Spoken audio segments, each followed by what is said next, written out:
Details are hazy, but the president is promising it will lead to a lasting peace. Chris Brown is part of the CBC News team on the ground in the region. He joins us now live from Lebanon's capital, Beirut. So, Chris, what do we know about the ceasefire? Well, it has been a real day of extremes, Andrew. We've seen extreme violence on the ground. Israel blew up one of the last bridge connecting the southern part of the country to the north. That's going to strand perhaps hundreds of thousands of people on the wrong side of the river. We've also seen immense destruction in some of those southern communities that there have been pitched battles going on between Hezbollah and Israel. At the same time, we've also seen very high-level diplomacy, conversations between Marco Rubio, the Secretary of State of the United States, and Joseph Aoun, the president here. We've seen conversations as well between Donald Trump and Joseph Aoun. After one of those, Donald Trump put out a post, as he often does. I just had excellent conversations with the highly respected President Joseph Aoun of Lebanon and Prime Minister Benjamin Bibi Netanyahu of Israel. These two leaders have agreed that in order to achieve peace between their countries, they will formally begin a 10-day ceasefire at 5 p.m. Eastern. Just as notable about what's in that statement is what is not. It is an agreement, it sounds like, between the government of the country of Lebanon and Israel, with no mention of Hezbollah. Hezbollah is embedded into the country here. They've been waging a war against Israel ever since Israel and the United States launched their attacks on Iran. So, will Hezbollah abide by this agreement? We really don't know. We've seen a cryptic statement from them calling for all Israeli forces to leave Lebanon, but already we're hearing from the Israel Defense Forces that they do not plan to end their occupation of southern Lebanon. They have a red zone in the south that covers more than 1 million people. They actually hold a good chunk of that territory as well. There's no indication that that is going to change. So it is a very, very tenuous start, as so often is the case to ceasefires here. Chris, this is the second ceasefire since 2024. The first didn't hold. What are the chances of this one holding? Well, I think what's notable, what's different here is this was a government-to-government discussion between Lebanon and Israel. We saw that historic meeting between ambassadors the other day in Washington, and then all of these follow-up phone calls. And this is part of the government's plan here to try to marginalize Hezbollah, to take back the sovereignty of their country. Earlier today, just a couple of hours before this, I spoke to prominent cabinet minister Kamal Shahede about what this could mean for Lebanon.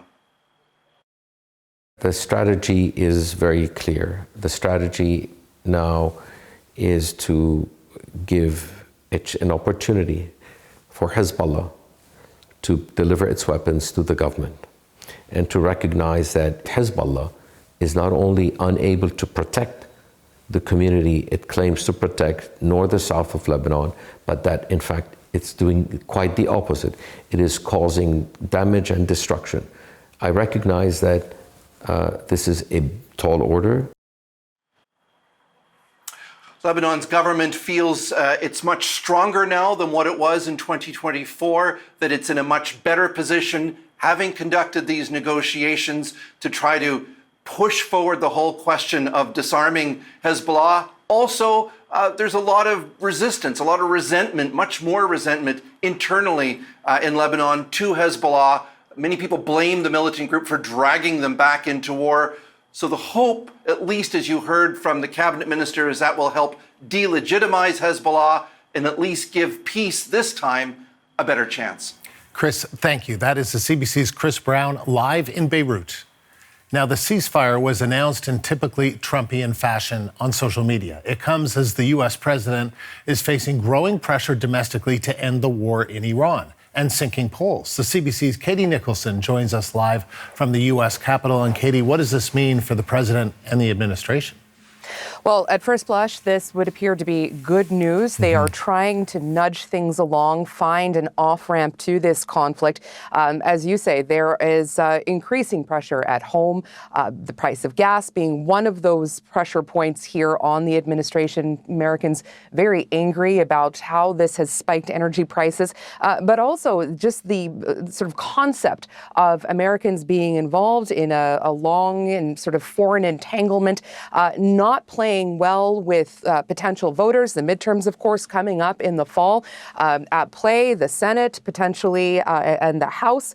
And even the vice president this week was at a meeting of young conservatives, and he had to sort of take a moment to speak to them about not being disillusioned because of this entanglement, because of these sort of military operations, because polling is showing that younger voters are not on board with this conflict.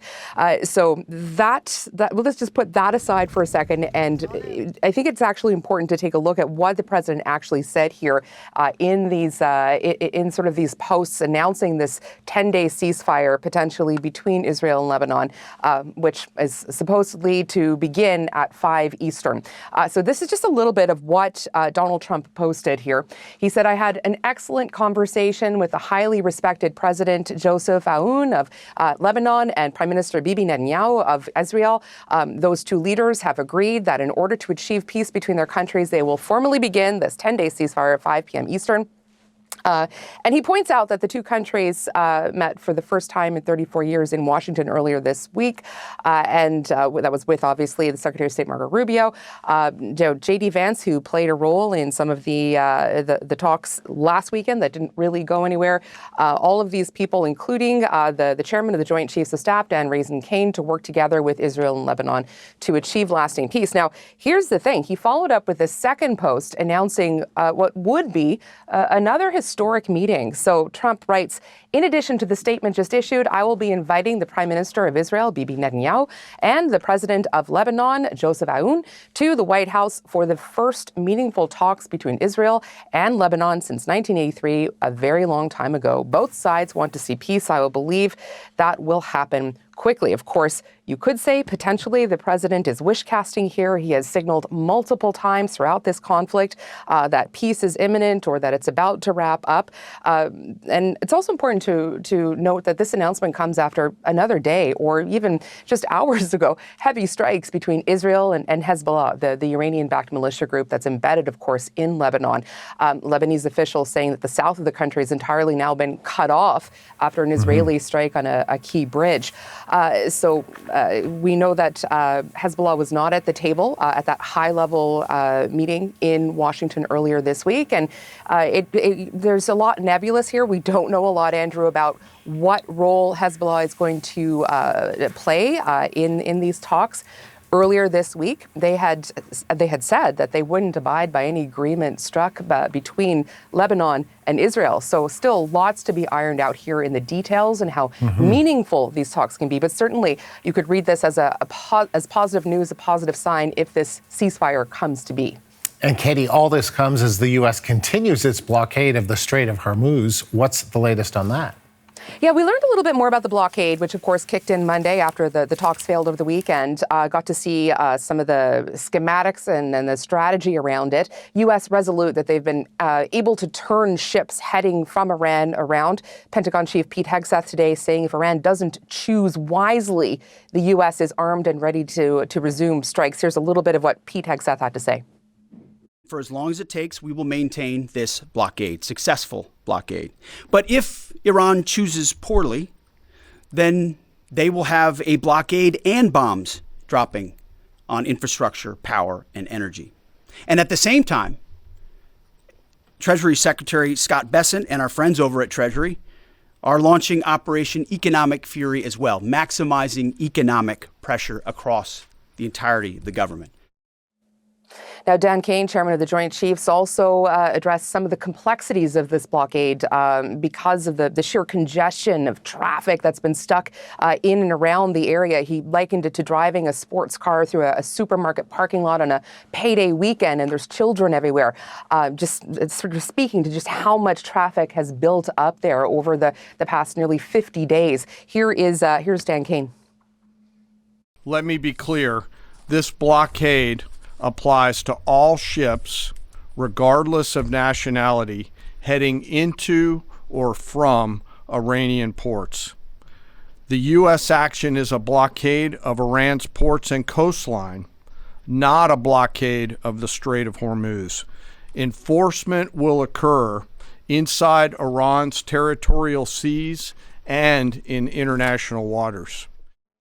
Now, on that point, Kane says if U.S. forces operating in, say, the Pacific Rim come across an Iranian-flagged vessel or a vessel providing material support to Iran, they will pursue. Katie, thank you. The CBC's Katie Nicholson live in Washington.